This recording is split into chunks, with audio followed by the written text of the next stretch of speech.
नमस्कार। आज हम बात कर रहे हैं तेरे बाद एक अधूरी प्रेम कहानी नाम के एक कह सकते हैं कि व्यक्तिगत कहानी के कुछ हिस्सों पर। जी।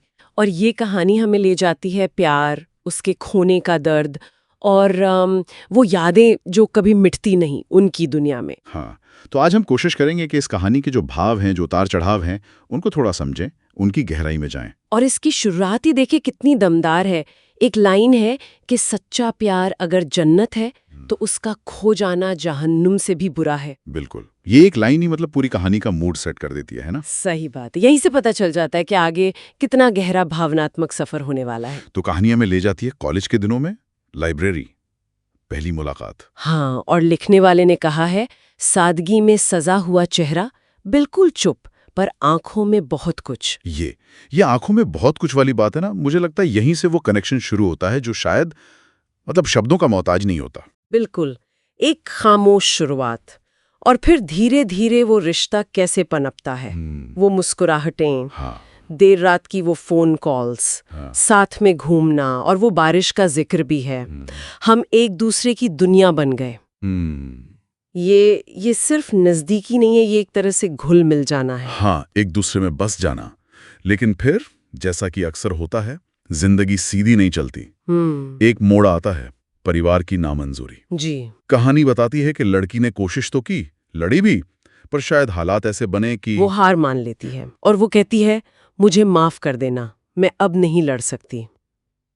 उफ। इन शब्दों में कितनी कितनी बेबसी है, शायद एक थकान भी है। हाँ, और शायद थोड़ा अपराध बोध भी कि वो साथ नहीं निभा पा रही।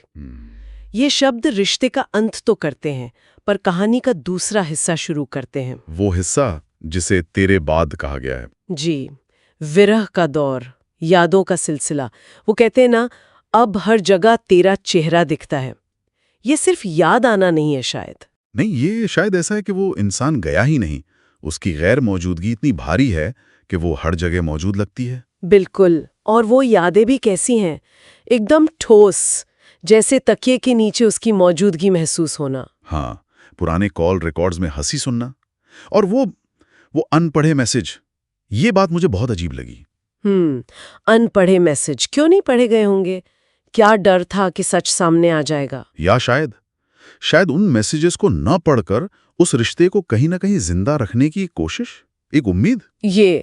ये एक दिलचस्प पहलू है। जैसे वो मैसेज एक दरवाजा है जिसे बंद भी नहीं करना चाहते और खोलने की हिम्मत भी नहीं है। और फिर वो कहते हैं, अब मैं ठीक हूं लेकिन अधूरा।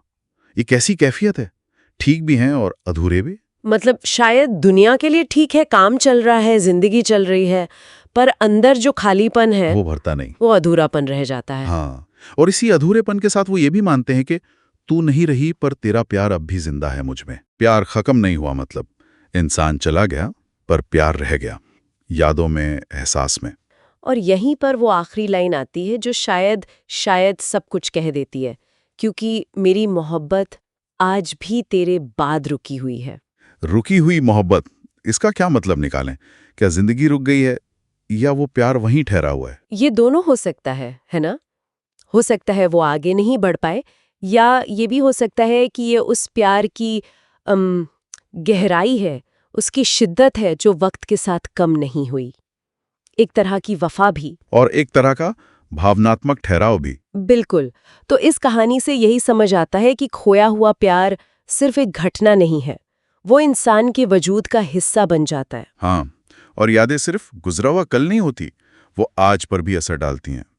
किसी के जाने के बाद जिंदगी चलती तो है, पर शायद मन वहीं कहीं अटक जाता है। सही कहा।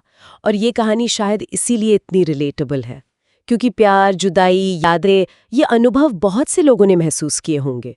ये दिखाती है कि भावनाएं वक्त से परे होती हैं। बिल्कुल, और ये सोचने पर मजबूर करती है कि किसी के जाने के बाद उसकी यादें हमें कैसे बनाती हैं।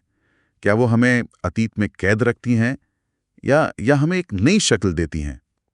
हम्म और वो सवाल कि क्या ये रुकी हुई मोहब्बत एक अंत है या प्यार का एक अलग रूप जो बस अब आगे नहीं बढ़ रहा, ये ये गहरा सवाल है। हाँ, एक सवाल जो शायद कहानी सुनने वाले अपने साथ लेकर जाएंगे सोचने के लिए।